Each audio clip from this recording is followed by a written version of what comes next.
na paz do Senhor. Amém. Eu quero convidá-los para junto comigo estarem de pé. Hoje é um culto denominado culto de doutrina. A doutrina,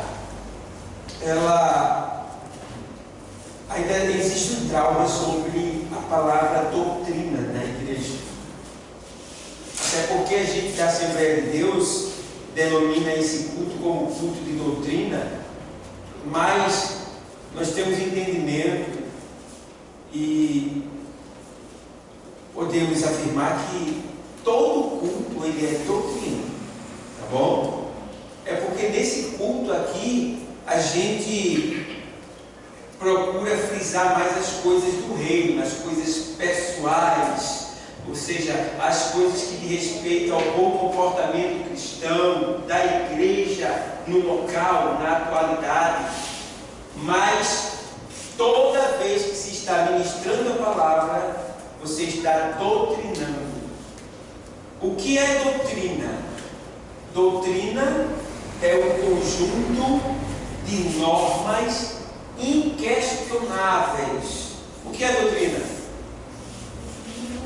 Conjunto de normas inquestionáveis. Vocês têm que falar mais bonito, está feio esse negócio. Parece que falaram assim aleatoriamente. Vamos lá. O que é doutrina? Conjunto de normas inquestionáveis. Melhorou um pouquinho, né? Eu acho que vocês não comeram cuscuz. E olha que eu não comi cuscuz hoje, mas está em casa me esperando. Eu cheguei em casa e está ferrado, né? Mas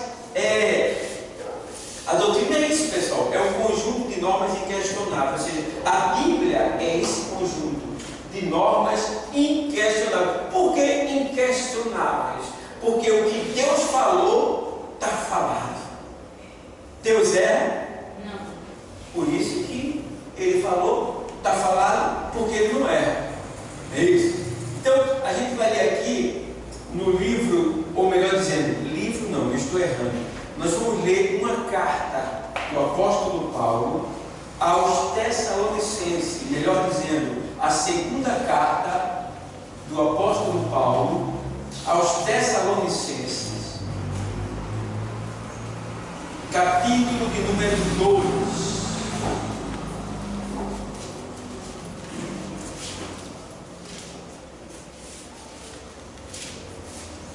Carta aos Tessalonicenses. Quem escreveu foi o próprio apóstolo Paulo.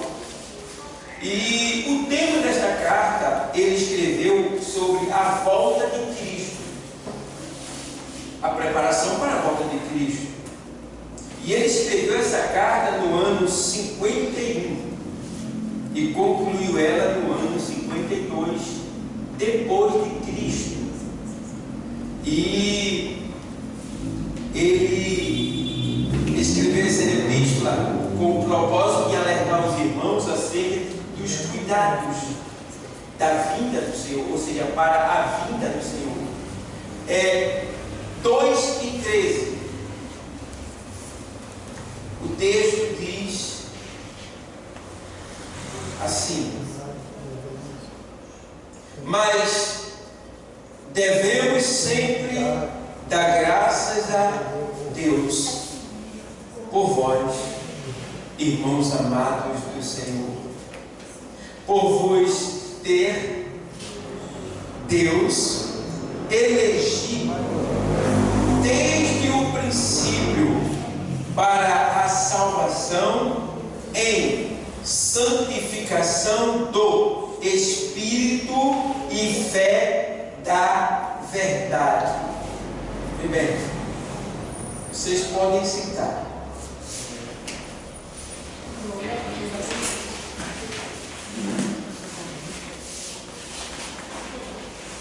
Glória a Deus. Amados, nós entendemos aqui que o apóstolo Paulo, na sua carta aos Tessalonicenses, no capítulo anterior, no capítulo anterior, Paulo está falando sobre a vinda do anticristo, o surgimento do anticristo, né? O homem do pecado, o homem do engano. E Paulo começa a deixar bem claro que muitos aderiram ao pecado, aderiram à mentira, preferiram mais a mentira do que a verdade.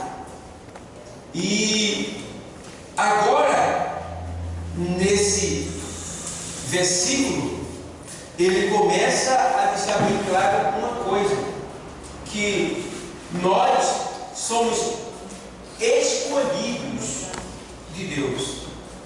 Então, elegido, escolhido é a mesma palavra, tá? Escolhido e eleito é a mesma palavra. E ele diz, olha, mas devemos sempre dar graças a Deus. Por que Paulo está dizendo que ele deve dar graças a Deus por vós?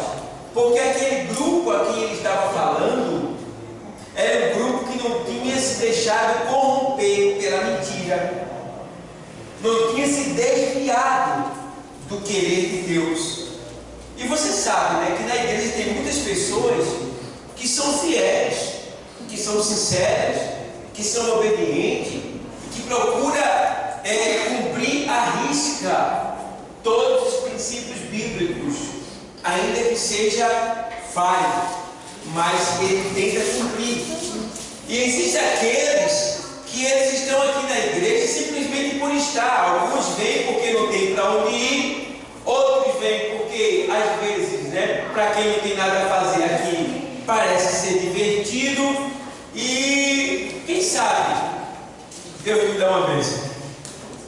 Isso pode acontecer.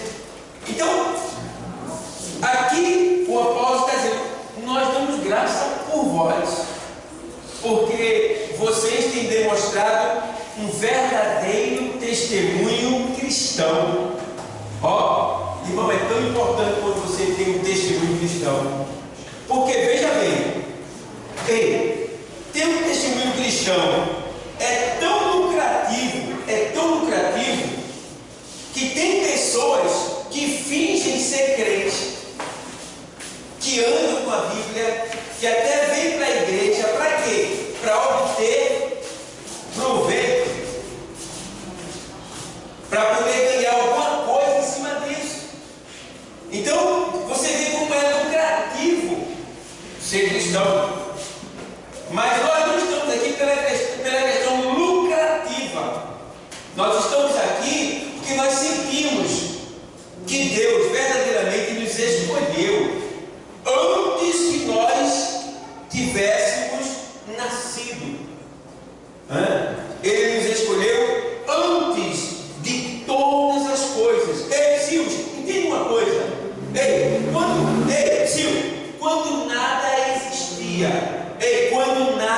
existia, não existia planeta, não existia estrela, não existiam os anjos, não existia nada vezes nada, mas existia o próprio Deus em algum lugar, o Deus e o Verbo e o Espírito. Ali, nele estava nós, dentro dele, no seu pensamento, adormecido, quando de repente o Senhor, no princípio de todas as coisas, ele começa a criar,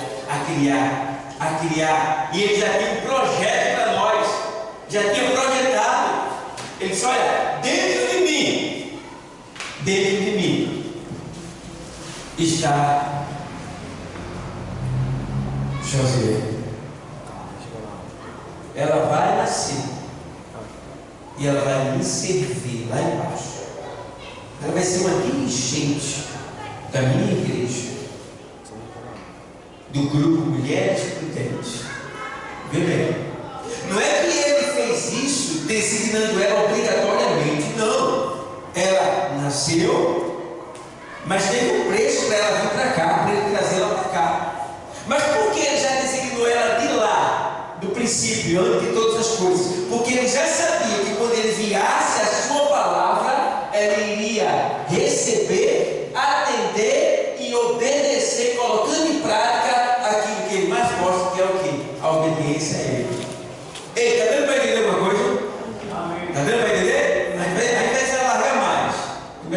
mais.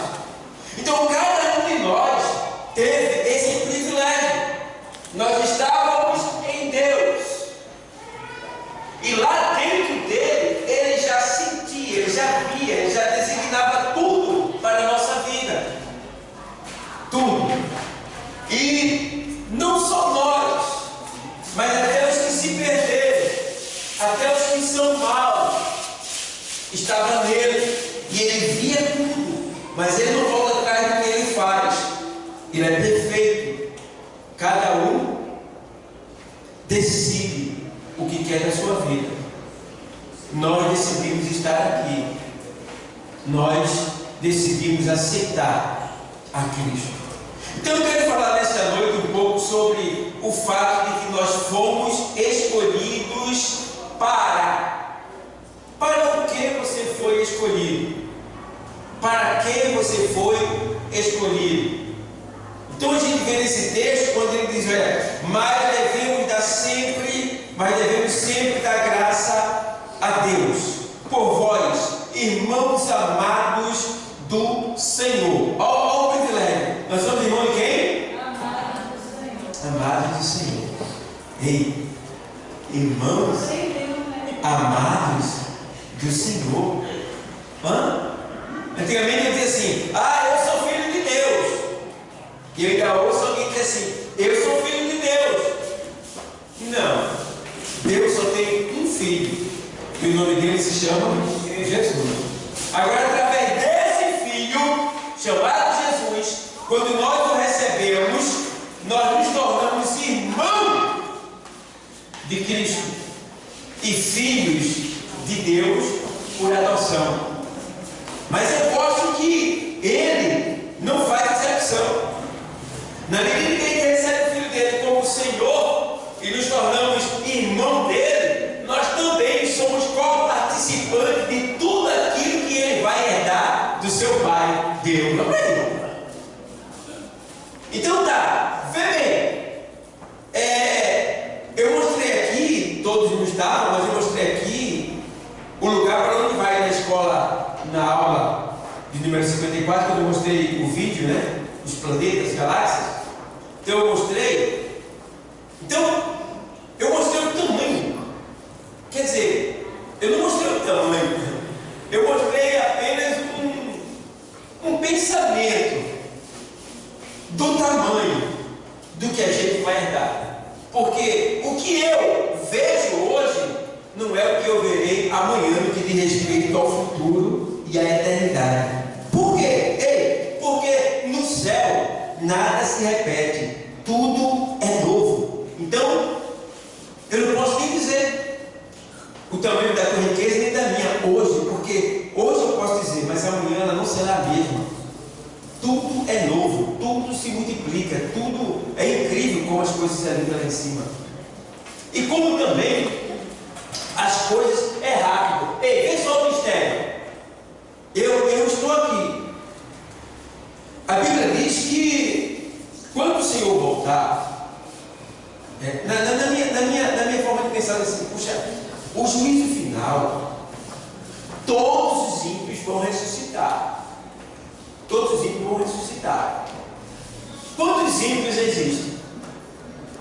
Só hoje, agora, existe 6 bilhões de ímpios na Terra. Só hoje. 6 bilhões de ímpios na Terra. Vê bem. Então você volta atrás, desde o tempo de Adão. Quantos ímpios já existiram? Todos eles morreram. Todos eles foram enterrados. Voltaram para o pó. A alma está lá, reservada, no Hades. Naquele grande dia do juízo final, eles irão ressuscitar. E irão para os lugares celestiais, onde está estabelecido um grande trono branco, para serem julgados. E eu dizia, rapaz, o juízo final, ele vai levar muitos anos para terminar. Muitos anos para terminar. E lendo a palavra, Deus me fez entender que o juízo final não levará muitos anos para terminar. Vai ser apenas um momento. Meu Deus, me explique isso.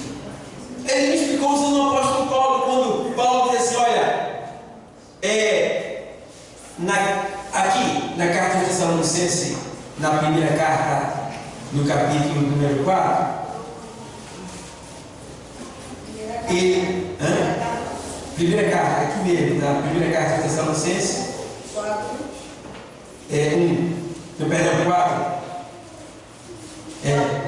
4 e 14, na sequência.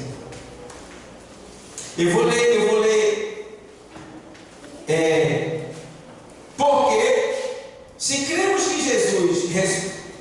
porque se cremos que Jesus morreu e ressuscitou, assim também aos que em Jesus dormem, Deus os tornará a trazer com ele. Dizemos-vos, pois, isto pela palavra do Senhor, que nós, os que ficamos vivos para a vinda do Senhor, não precederemos os que dormem. Ou seja, aqui está dizendo que ninguém vai se encontrar com Jesus depois de outro alguém. Todo mundo vai se encontrar junto com Jesus. Até os que já morreram ainda não se encontraram com ele, estão reservados no paraíso. Todos terão que se encontrar juntos. Então, naquele grande dia, quando o Senhor voltar no arrebatamento, ele vai soar a trombeta. Os mortos em Cristo que estão lá no paraíso descerão de lá, virão para o seu corpo onde foi enterrado, entrarão no seu corpo novo. O corpo é glorificado, ele sai do túmulo, e no mesmo instante que ele sai do túmulo e se põe de pé, eles estarão na mesma dimensão que nós. Nesse momento, nós, junto com eles, seremos levados aos céus, acima das nuvens, fora da terra, aproximadamente 6.000 pés de altura. E ali nos encontraremos com Cristo, todos juntos, os transformados da terra e os ressuscitados do céu. E ali, o que é que eu vejo? Vê bem, todos os salvos do tribunal, para serem julgados por tudo aquilo que fez. Vê bem o mistério, tá? E seremos julgados por tudo aquilo que a gente fez para a glória de Deus, para recebermos um pagamento. Depois que formos julgados, receberemos um pagamento e um novo nome. Um novo nome. E depois de receber o pagamento e o novo nome, haverá a união, que é chamada de casamento de Cristo com a igreja. E depois desse casamento, que é a união de Cristo com a igreja, a gente sobe para a casa do Pai, para o céu, acima do céu dos céus, para a casa do Pai. Então, Paulo diz aqui, meu Deus do céu, vê só, como as coisas lá é diferente daqui. Dizemos, pois, isto, verso 15, pela palavra do Senhor, que nós, os que ficamos vivos, não para a vinda do Senhor, não precederemos os que dormem, porque o mesmo Senhor descerá do céu, com alarido e com voz de arcanjo, e com trombeta de Deus, e os que morreram em Cristo ressuscitarão primeiro. Depois nós, o que ficamos vivos, seremos arrebatados juntamente com ele nas nuvens, a encontrar o Senhor nos ares, e assim estaremos sempre com o Senhor. E aí, o que você vê aqui? Que o Senhor deixou bem claro que isso tudo vai acontecer no momento.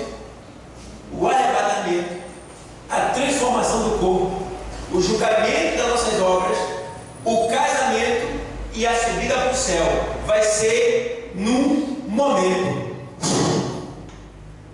Meu Deus, é muito rápido. Então a gente vai sair dessa dimensão lenta e pesada para uma dimensão instantânea. Instantânea. Onde tudo é rápido. E tem mais. Quando eu olho para você, eu não preciso falar. Quando eu olho para você, você já me entende. E já é muito rápido. É lindo, é lindo. Então veja como as coisas lá, elas são rápidas. E aí eu entendi que o julgamento do juízo final também não vai levar esse tempo todo, não. Vai ser num momento. Agora a gente precisa entender. Como será num momento todo mundo tal? Mas vai ter que ser julgado cada um. Tudo que foi feito na vida de cada um individualmente. Mas por que sair da dimensão material, física e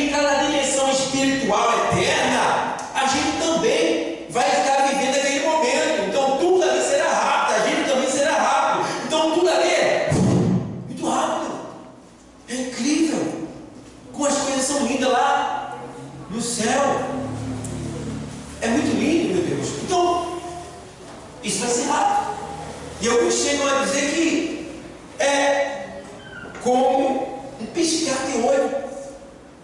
É como um piscar de olho. É como um relâmpago.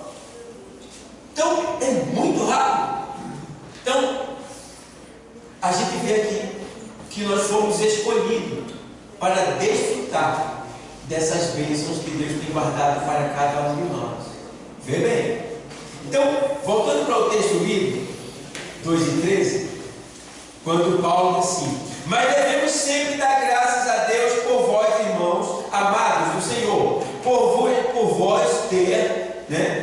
vos ter Deus elegido desde o princípio para a salvação. Isso aqui não se trata de predestinação, como alguns falam. Ei, Sil, alguém pode dizer para você, está dizendo na Bíblia que nós fomos aí salvos antes da fundação do mundo. Quer dizer que Deus escolheu uns para ser salvos e outros para ser condenados, filho? Não. Porque se o tema da predestinação, segundo o que as pessoas lá fora colocam, que chegam a dizer que Deus escolheu uns para a salvação e outros para a perdição. Não foi. Sabe por quê? Porque se Ele já tivesse escolhido definitivamente um para a salvação e outro para a condenação, não precisaria que Cristo viesse à terra sofrer como Ele sofreu, para que todo aquele que nele não pereça, mas tenha o quê? Acho que vocês estão começando a entender, né? Então, para você ser salvo e ter a vida eterna, Jesus, Deus teve que pagar um preço. O preço foi o quê? A moeda de Deus foi o quê? A moeda de Deus foi o quê? Jesus. Foi a moeda de Deus.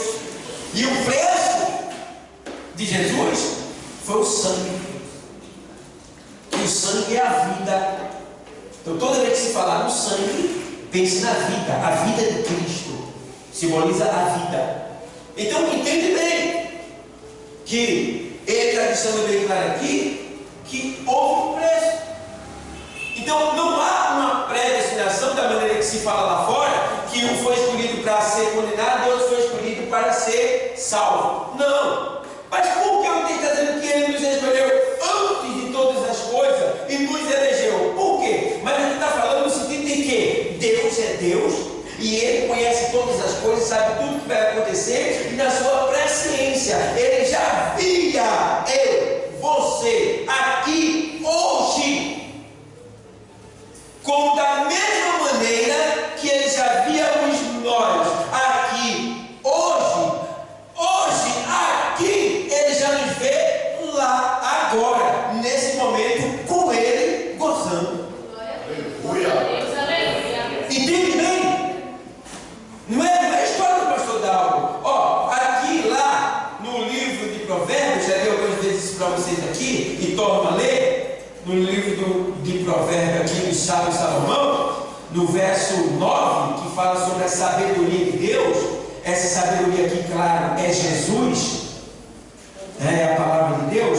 9 e 29, ele diz assim: quando punha ao mar o seu termo, para que as águas não traspassassem o seu mando, quando compunha os fundamentos da terra, então eu estava com ele e era seu aluno, e era cada dia as suas delícias, folgando perante ele em todo o tempo. Aí no 31 ele diz o que? No 31, folgando no seu mundo habitável e achando as minhas delícias com os filhos dos homens. Ei, irmão? Oi. Não tem Provérbio 9. Provérbio 8. Provérbio 8 e 29. Eu falei 9, não foi? Perdão, é 8. Então o que acontece? Deu para achar agora? Foi. Mas fala, pessoal. É porque eu errei um número só. Mas fala, pastor, né? Não está batendo aqui. Então vamos lá. Nós estamos numa sala de doutrina. Eu estou doutrinando ensinando, estou pregando, ministrando, mas vocês também podem perguntar, tá bom? Então eu espero aula aqui, não tem problema nenhum, tá certo? Então, a gente não vem aqui só para falar, a gente também quer ouvir, se for o caso. Se você tiver dúvida, pergunta. Então aqui, ó, nesse caso aqui, vou ler, porque alguns não leram comigo. Aí vê bem, verso 29, 8 e 29. Quando punha ao mar o seu termo, para que as águas não trespassassem o seu mando, quando compunha os fundamentos da terra. Veja, a terra não existia aqui. Então eu estava com ele, e era seu aluno, e era cada dia as suas delícias, folgando perante eles em todo o tempo, folgando no seu mundo seu mundo e achando as minhas delícias com os filhos dos homens. Então aqui está falando de quem? Ó, o mundo nem existia, mas aqui Deus já estava vivendo comigo e com você, já estava gozando conosco junto. Vê lá antes da fundação do mundo. E agora, no 31, eles folgando no seu mundo habitável. Onde é o mundo habitável de Deus? Onde é? O mundo habitável de Deus, onde é? No céu. No céu. E mundo habitável. E se a gente fosse aprofundar mais, ainda não é nem no céu. Vocês já aprenderam na aula que Deus não mora no céu. Não é isso?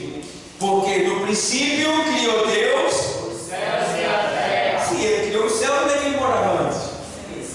Entendeu? Então ele está acima, muito além dos céus. Tá certo? Então a gente vê aqui que ele está folgando no seu mundo habitável e achando as minhas delícias. Ó, meu Deus do céu, alguém tem revelado para a gente? Achando, Deus achando no seu mundo, Deus está no seu mundo habitável, que a gente sabe qual é, está aí muito longe. Deus está no seu mundo habitável, lá, muito além dos céus. E ele está dizendo aí que lá ele está achando as minhas delícias. Então, aquilo que Deus mais gosta de se alimentar, ele está achando para folgar com o filho dos homens. Quem é o filho dos homens? Somos nós. Aí, folgando no seu mundo habitável e achando as minhas o quê? Delícias. Irmãos, ai, uma manga gostosa, uma manga boa, uma pinha bem doce, se for lembrar de dentro, bem grande. Ai, Jesus. Meu Deus, uma graviola, uma maçã, mamão bem maduro. Vai pensando nas coisas que a terra plantou. Eu não estou nem falando que o homem cria sorvete dessas coisas. Estou falando que a terra plantou, já plantinha. Vê quanta delícia. Não, escuta bem. Eu estou falando de uma terra quente. Eu estou falando de um tipo. Eu estou falando de um tipo de natureza. Um tipo de natureza. Eu estou falando de um tipo de natureza. A gente viu na aula as galáxias, os planetas, o universo, e vimos que em cada galáxia e em cada planeta existe uma natureza diferente. Meu Deus do céu, se essa natureza é tão bela, tão linda, olha a natureza, as borboletas, as plantas, os frutos, os animais, o ar, tudo bem orquestrado, as coisas mais lindas que você fica encantado. Se a gente tiver um dinheiro para viajar, a gente vai chegar em um lugar onde tem cânion, montanhas, valados, vales, tudo verde, com rios lindos, belos, transparentes. E o fundo do mar? Já viu as riquezas que tem no fundo do mar? Animais. Eu vi um animal invisível no fundo do mar, fazendo assim aquele negócio, e o lobo todo, esse animal, ele é invisível. E assim, só a sombra dele assim. A natureza, ela dá um espetáculo aos nossos olhos, e a gente fica bobo. E os planetas terão cada um a sua natureza, com diferente natureza. Aí Deus diz aqui que lá no mundo dele, habitável, ele está achando as suas delícias. Imagina algo que é delicioso para Deus, porque Deus está no seu mundo habitável, ele é espírito. Nós também, quando estivermos com ele, estaremos em espírito, ainda com um corpo glorioso, mas um corpo espiritual, tá? E aí vai achando as minhas delícias com os filhos dos homens, que somos nós. Então vê para onde tu vai. As criancinhas, vê para onde elas vão, para o paraíso de Deus. Vai estar com Deus, lá assim, comendo do melhor que Deus tem guardado, reservado. É por isso que ele diz: olha, para aqueles que vencerem, para aqueles que forem até o final, para aqueles que forem salvos, eu darei a comer do maná escondido. Ei, maná escondido. Existe um maná escondido lá. E se o maná aqui na terra, para quem era santo lá no deserto, para quem era santo, ele refletia 70 sabores na boca. Quando a pessoa comia o maná, a pessoa pensava no que ela queria e o maná refletia aquele sabor. Imagina lá no céu, meu irmão, como é que vai ser? Pensa direitinho. Essa delícia que o Senhor está mostrando para nós. Então é muito mistério, é muitas maravilhas, é muita coisa. Vale a pena, como a nossa irmã falou, vale a pena sofrer por Cristo. E tem mais, é um sofrimento que na verdade não é nem sofrimento, porque sofrimento mesmo foi o de Cristo. A gente sabe que tem muitos missionários que estão verdadeiramente sofrendo, porque são torturados todo dia, tem que comer capim, muitos nem comem, tá? Estão sendo torturados todo dia, estão sofrendo, tem que ser sofrendo, tá? Mas também eu te digo, quanto mais for o sofrimento na terra, maior vai ser o gozo do céu. Aleluia. Não vai ser em vão, não. Não vai ser em vão, pode ficar certo disso, tá? A gente vai receber o que plantar. Então, quando eu vejo pessoas na igreja que são relaxados, malandros, tem um crente malandro? É o crente malandro, o malandro espiritual. Pai, Senhor, aleluia, glória a Deus. Aí, teve festa até lá, aleluia, glória a Deus, participando, tá? Mas ninguém veio no evangelismo, ninguém veio no culto de doutrina, ninguém veio fazer uma visita, ninguém veio trazer uma palavra, ir no ponto de pregação, ninguém veio se envolvendo para ajudar o crescimento da igreja. Ele é crente, é daquela igreja, mas que pena, não vai subir. Nós precisamos ser verdadeiros, porque aqui ele diz, no texto, voltando para lá para o meu, na carta aos Tessalonicenses, quando o apóstolo, ele diz bem claro assim, aí ele faz assim, irmãos amados, 2 e 13, aí ele diz assim, vou repetir o texto: mas devemos sempre dar graças a Deus por vós, irmãos amados do Senhor, por vos ter Deus elegido desde o princípio para a salvação, já falei aqui, em o que? Santificação do Espírito e fé da verdade. Ei, sabendo, porém, que a nossa santificação é pelo Espírito. É pelo Espírito. O Espírito quem? O Espírito Santo de Deus. Por isso que a gente tem que zelar pelo Espírito Santo de Deus. Zela. Irmão, eu me lembro do irmão que ele estava assim. Rapaz, ele estava na praia, ele era crente, na praia, e para ninguém ver que ele estava olhando para as mulheres de biquíni, ele colocou um óculos escuro. Então ninguém via que ele estava olhando.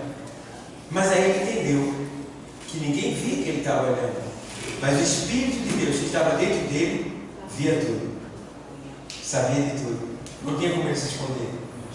Não tem como se esconder, porque o Espírito, ele vê tudo. E não só vê o que a gente faz, mas o que a gente pensa também. Então temos que ter cuidado até com o nosso pensamento, porque os nossos pensamentos são vistos pelo Senhor e ele pode entristecer o Espírito Santo. Quer ver isso aí? Vamos ver que o nosso pensamento também, ele entristece o Espírito Santo. Isaías 55 e 7 ele fala sobre isso.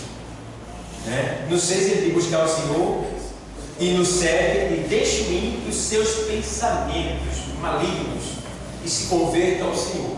Tá? Aí é o ímpio. Mas em Efésios 4, carta aos Efésios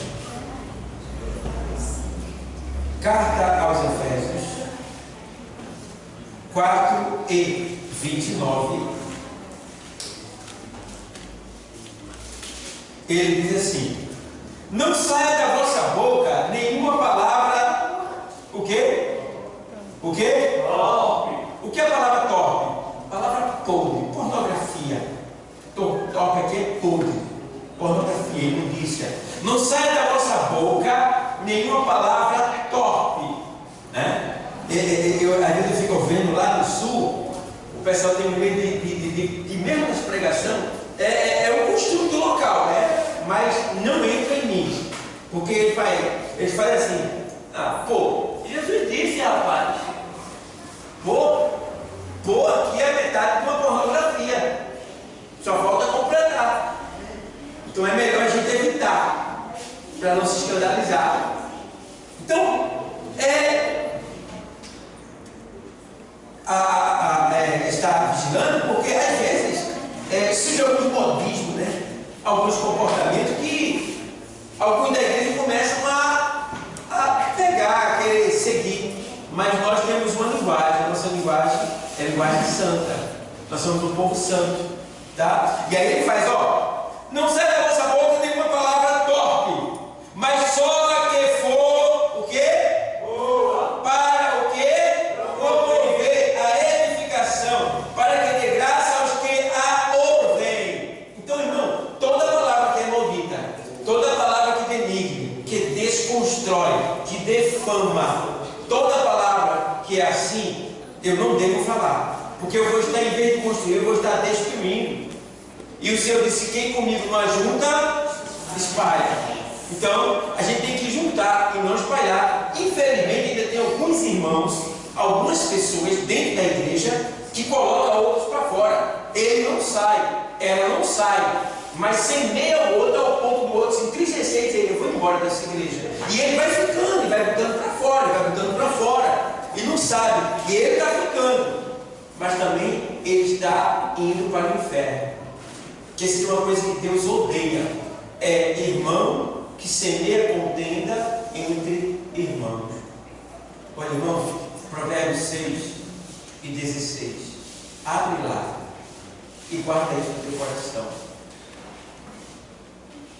Eu volto para Efésios já, porque o Espírito vai me levando assim para os locais e a igreja está precisando, por isso que o Espírito está me levando por esse caminho. Vamos lá. Provérbios 6 e 16. Vamos ver? Estas 6 coisas aborrece o Senhor, e a 7ª a sua alma abomina. Aí você vê, primeira delas, olhos altivos, é aquelas pessoas que estão o tempo todo procurando ver a vida dos outros. Sempre aí vem mais, olhos altivos. Aí ele tem mais assim, língua mentirosa, né? Cuidado com o que você falar. Só fale o que você viu. E tem mais, ainda não pode falar para todo mundo. Entende uma coisa? Eu vi algo de alguém da igreja. Se você vê algo errado de alguém da igreja, você não pode dizer para nenhuma outra pessoa, a não ser uma autoridade da igreja. Porque se você vê algo errado de alguém da igreja e você contar para outro alguém, você está escandalizando, você está gerando escândalo, você está matando a fé do outro irmão, você está, de certa forma, defamando, você está espalhando o escândalo. Não pode. E outra coisa, você tem que entender que falando para aquela outra pessoa, ela vai resolver? Vai não. Você tem que falar com quem vai resolver. Então, se Deus te permitiu ver o erro de um irmão da igreja, então procure saber qual departamento ele é, qual órgão ele é, e leve a direção dele o que ele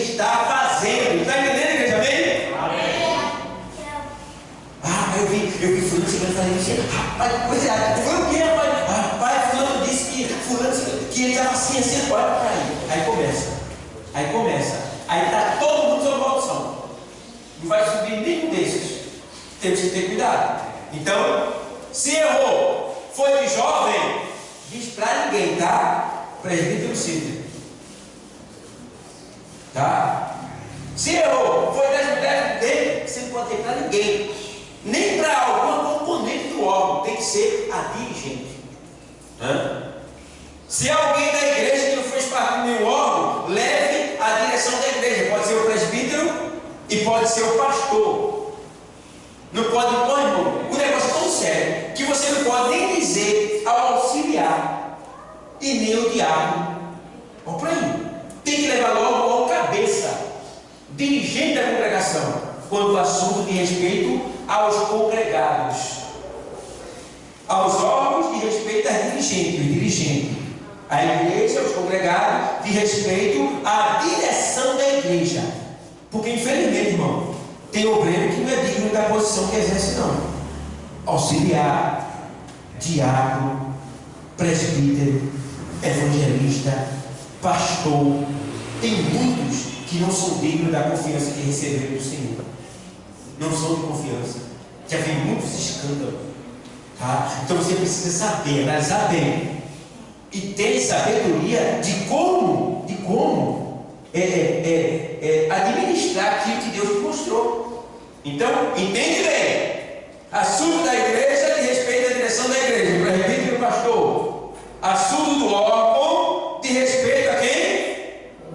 A quem? A dirigente ou o dirigente. Tá? Então não adianta dizer nem para A, nem para B e nem para C. E é aí que entra quem? Os obreiros, auxiliares, diáconos, que estão na nave da igreja, acompanhando o defeito de A, de B e de C. Ele não vai reclamar, mas ele vai trazer até a direção da igreja. Pastor, eu vi, fulano estava ali, assim, pastor. O pastor já vai investigar a situação, para chegar até aquela pessoa e poder corrigir aquela pessoa, para que ela não viva mais dessa maneira que ela está vivendo. Vê bem, cada um tem a sua função, tá? Tem o seu momento, sua forma de agir, de falar, de fazer. Então, voltando para esse texto aqui, vamos ler mais. Aí está assim, língua mentirosa, cuidado com o que você fala, tá bom? E mãos que derramam sangue inocente. Temos que ter cuidado, porque derramar sangue inocente é matar um novo convertido, digamos assim. É criar uma situação. Feito, eu vi, irmão, lá em Itapiciúma, aconteceu uma fofoca lá tão triste, que a gente perdeu 3 membros da igreja. E havia pouquinha gente. 3 membros fixos, nós perdemos, por causa de uma fofoca. Não houve vigilância e a gente perdeu, foi triste para a gente. Então, temos que ter cuidado para não matar os inocentes. São pessoas que ainda não têm o conhecimento como que você tem. Então são inocentes de conhecimento. Então não derrame o sangue dessa pessoa. Não faça com que essa pessoa saia da igreja. Não, tenha cuidado. Mãos que derramam sangue inocente. E coração que maquina pensamentos viciosos. Maquinam pensamentos viciosos. Aqueles pensamentos contínuos que só fazem mal. Pensamentos contínuos. E pés que se apressam para correr para o mal. Rapaz, teve uma briga ali. Aonde?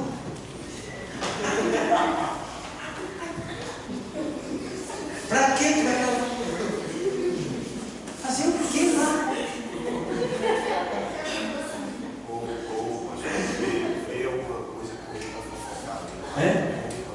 Aí viu eu ali. Vou dizer. Tu não sabe nada, rapaz. E tem mais. Olha, eu vou te contar um babado. Irmão, babado é a língua que as prostitutas usam lá no prostíbulo. Babado não é a linguagem do crente, não. Babado é a linguagem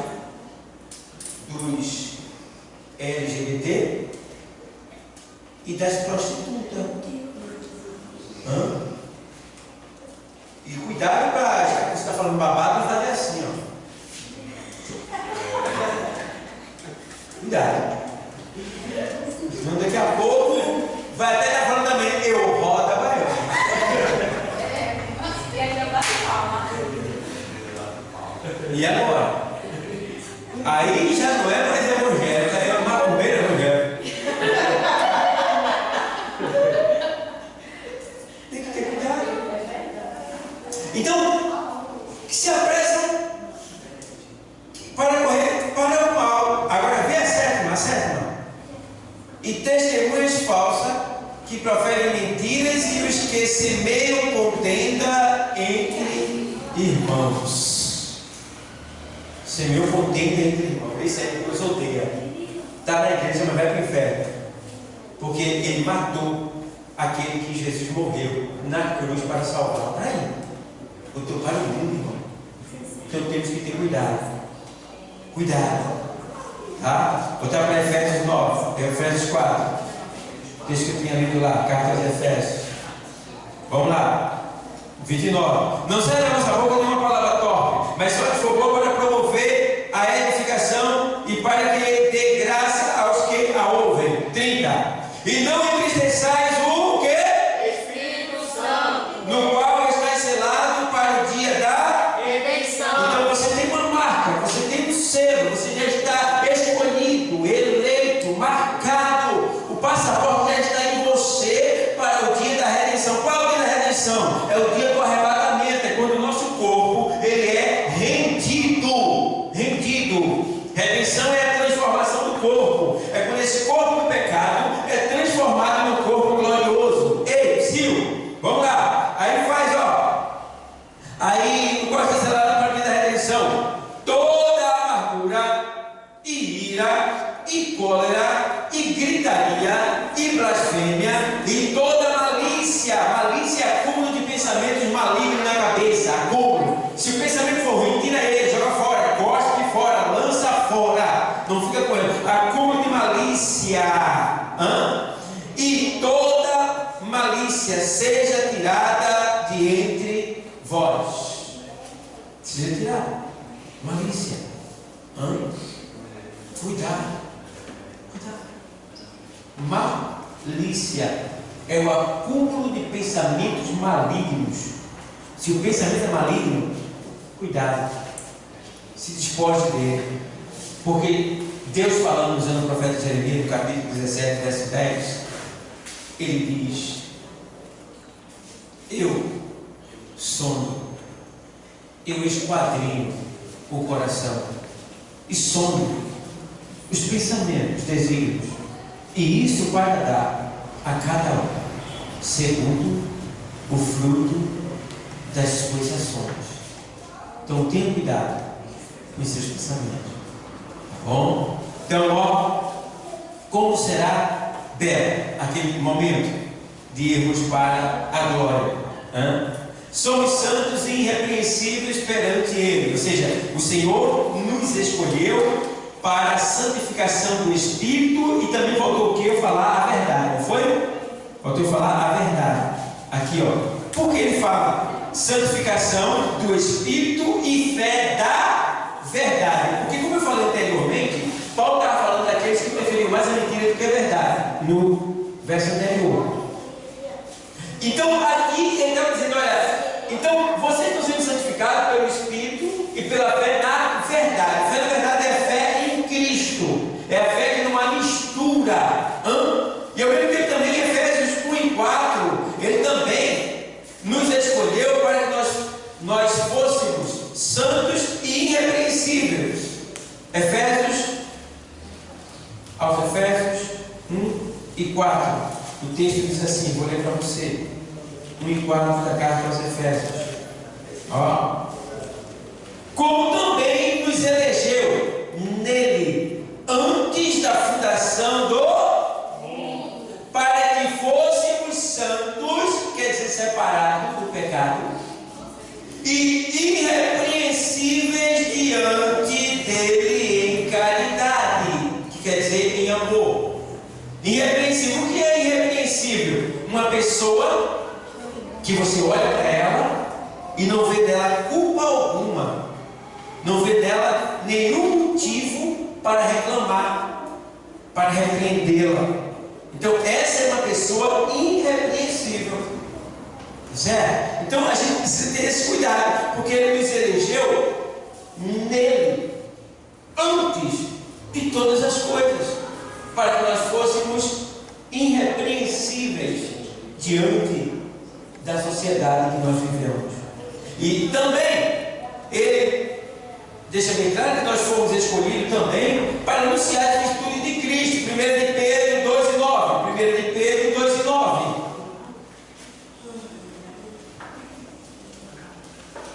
O texto sagrado diz assim, vou ler para você: mas vós sois a geração que? O sacerdócio, bebê. Vós sois a geração eleita. Você não precisa mais do voto de ninguém, da vontade de ninguém, né, para ir para o céu. Você já está eleito. Tu já estás eleito. Vós sois a geração eleita, geração que você foi gerado pelo Senhor. Sacerdócio real. Vê bem, nós somos sacerdócio real. O que é um sacerdote? Alguém que apresenta sacrifício a Deus. Qual é a função do sacerdote? É apresentar o pecado do povo a Deus. Então você é um sacerdote. E como sacerdote, nós temos que apresentar o sacrifício do povo a Deus. Que povo é esse? Teu vizinho, teu parente, o mundo. Senhor, vai dar, visita Deus no presídio, entra naquela cela, convence aqueles coração pelo teu Espírito Santo. Isso é sacrifício de um sacerdote escolhido por Deus. Quando eu começo a usar o meu sacerdócio, eu vejo o resultado. Eu tenho um amigo, né? E ele não gosta de crente, mas ele gosta de mim. Ele nunca foi na igreja evangélica, mas ele veio aqui. E eu sou o único crente que ele gosta, que ele respeita, e que trouxe ele para uma igreja um dia, porque ele vai para a católica, ele vai para toda. Mas de crente está doido ele vir, mas ele veio aqui. E tirou foto e tudo mais. E ele é tão assim para crente que os outros que passam lá, que eu conheço, que eu brinco com ele, dizendo: olha, está faltando tu lá, ele diz assim: eu só vou lá quando ele for. Vê só. Aí foi bom, porque ele veio, mas ele já foi, agora falta tu. Eu digo para eles. Então, essa pessoa, ela vive numa vida de bagaceira, prostituição. E eu sempre apresentando sacrifício a Deus por essa pessoa, dizendo: Deus, como é que eu faço? Porque é o tipo da coisa, eu estou com ele, mas às vezes ele me diz coisas que eu digo: puxa, não é agradável, mas eu entendo.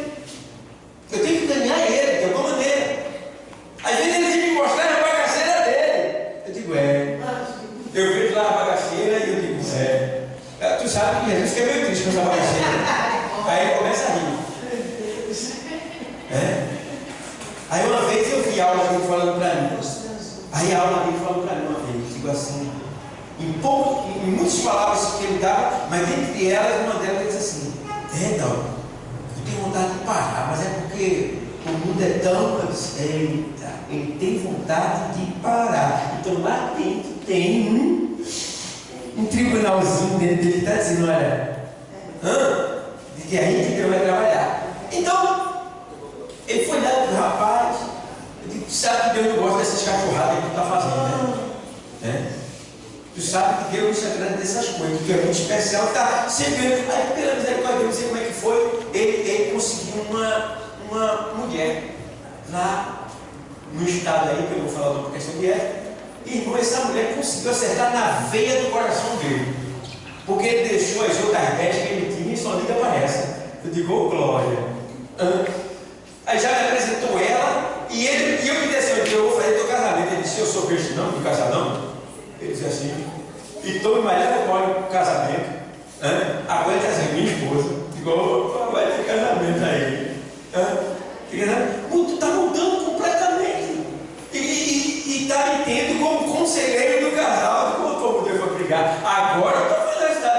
da minha oração. Agora eu digo, rapaz, eu estava quase desistindo, rapaz, de tudo. Porque eu orava direto e o negócio piorava, rapaz. Todo dia o cara tinha 10, chegava de agora, fez 11, dava. Aí ele fez 12, dava. Ei, consegui mais uma, dava. E todo dia danado. Aí eu estou orando para diminuir, está multiplicando. Que negócio é esse, rapaz? Mas graças a Deus que agora eu estou vendo o trabalhar de Deus, está melhorando o negócio, né? Já foi para lá, já passou um tempo lá, agora está vindo para cá, vai passar um tempo aqui, até que Deus venha organizar o negócio. Mas estou feliz. Então, pessoal, a gente precisa entender que nós somos sacerdotes. E sacerdotes para apresentar o sacrifício do pecado. Pecado de quem? Do mundo, daqueles que estão perdidos. Você tem apresentado o sacrifício como sacerdote? Você é um sacerdote. Você tem apresentado? Você que é jovem, você se ajoelha quantas horas? Quantas horas você ora? Ah, pastor, o meu joelhinho, ele fica, tem nada não, bota o travesseiro embaixo do joelho, mas fala alguma coisa com Deus, vai lá, manda, pede que Deus vá lá no presídio, vai no pronto-socorro, vai em qualquer lugar. Irmão, quando você pede para Deus ir lá, e no dia que você for parar lá, a tua oração vai tirar tudo de lá. Entende? A tua oração vai surtir efeito em você também. Aquilo que eu peço para os outros, vem para mim. Eu costumo dizer, eu oro muito pela UPA. Eu não vou dizer muito, mas eu oro pela UPA, eu oro pelo crédito, eu oro. E é difícil chegar naquele lugar para eu não sair dali com a causa resolvida e rápido. Se eu contar o testemunho que eu quando eu vou ali, para você, que alguns até já falei para você, então acontece, porque minha oração está lá, e quando eu chego lá, eu faço parte dessa oração que eu enviei para lá, e essa oração me ajuda a sair de lá. Entende? Aleluia. Então, como sacerdote, nós temos que apresentar sacrifício. Você já orou pelos presidiários? Não orou. E aí, se um dia você for para lá? Não, não rouba no fundo, sim. Mas a gente pode ser confundido. É o que está acontecendo muito aí. E o cara vai para lá. Se você orou por ele lá Deus vai ter alguém, alguma coisa vai acontecer e tu não vai permanecer lá. Entende isso? Ore. Ele não botou de ônibus. Por que botou de ônibus? Pode pegar o cara aí, atormentado, que apoiou da mulher, vou meter esse ônibus no posto. Aí ele sai virado e bravo porque ficou em casa e mete o ônibus, cai no precipício, tu morre junto com ele. Mas ora por ele. Ora pelos policiais. Vai orando pelos doutores. Vai orando pelo teu vizinho. Se eu contar para vocês aqui os testemunhos de vizinho que tinha ódio de mim, ódio, não queria nem me ver, até cuspia quando via eu. E eu passei anos orando até que um dia aquele vizinho chegou e me chamou para viajar com ele, meu Deus. E através de mim aquele vizinho foi salvo. Foi salvo. Então, igreja, você é sacerdote. Aqui está dizendo. Vós sois geração, mas vós sois geração eleita, o sacerdócio real. Ei, tu és sacerdócio do reino de Deus. De Deus. Irmão, ó, um rei, ele é super organizado. Imagina o reino de Deus. O que quer dizer isso aí? O que quer dizer que quando tu mandar um sacrifício para lá, ele não é responsável. É o reino de Deus, irmão. O reino de Deus vai responder de imediato, tá? E é sacerdócio real. Nação que? Santa. Nação que? Ou seja, nós somos um povo que somos uma nação. Eu não sou mais do Brasil. Estou no Brasil, mas não sou do Brasil. Qual é a minha nação? Pátria Celestial. Cidade Nova Jerusalém. Eu sou de lá, não sou mais daqui. Não somos daqui, somos de lá. Nação Santa. Vamos lá, estou terminando. O povo adquirido para que anuncieis as virtudes daquele que vos chamou das trevas para a sua maravilhosa luz. Entendeu? O povo adquirido, essa expressão adquirido aí, está dizendo que Deus pagou para ter você. Então não vem dizer que Deus destinou um para o inferno e outro para o céu. Não. Ele pagou. E o preço foi caro. Porque tem muitos que não aguentam nenhuma carinha feia. Né? já está querendo sair e entregar o carro. Jesus suportou tudo. A Bíblia diz que em tudo ele foi tentado, mas sem pecado. E a Bíblia diz que ele desceu o mais profundo inferno, ou seja, isso quer dizer, ele sentiu a maior dor que o ser humano jamais sentiu. Jesus sentiu. E Deus diz que agradou a Deus moendo,